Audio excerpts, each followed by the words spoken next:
Footage ఏమైంది ఇంటి దగ్గర నుంచి ఫోన్ చేసారు. ఫోన్ చేస్తే ఇక బయలుదేరి ఎమ్మట్లోనే వచ్చినాం. ఇట్లా సూసైడ్ చేసుకుందంట అని అట్లా ఫోన్ చేయగానే ఎమ్మట్లోనే బయలుదేరి వచ్చినాం. మేము ముగ్గురు బయలుదేరి రాగానే ఫస్ట్ హాస్పిటల్ దగ్గర తీసుకొచ్చారని చెప్పగానే మేము ఇక హాస్పిటల్ దగ్గరికి వెళ్ళాం. అక్కడ ఎవరు లేరు.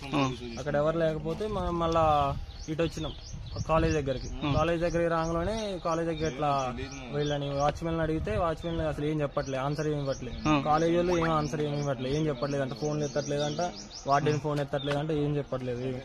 అయితే ఇక గొడవ పడి వాళ్ళని దాటుకొని వెళ్దామన్నా కానీ వాళ్ళందరూ ఆపుతున్నారు వాచ్మెన్. అసలు ఏం పేరు భావన, ఏం చదువుతారు? భావన, ఐలూరు భావన. ఇక్కడ బీటెక్ గురునానక్ కాలేజ్ లోనే చదువుతుంది, బీటెక్ సెకండ్ ఇయర్. మీకు ఎప్పుడు కాల్ చేశారు? మాకు ఒక 10:30 అట్లా కాల్ చేశారు. ఏం చెప్పారు? ఇట్లా భావన ఇట్లా సూసైడ్ చేసుకుందంట, వెళ్ళండి రా అని అదే చెప్పారు. ఇక మేము బయలుదేరి ఎమ్మట్లోనే వచ్చినాం. ఎక్కడ ఊరు? ఏది? మా ఊరు కుర్నవల్లి, తల్లాడు మండలం. ఇట్లా చెప్పంగానే ఇక మేము బయలుదేరి వచ్చేసినాం.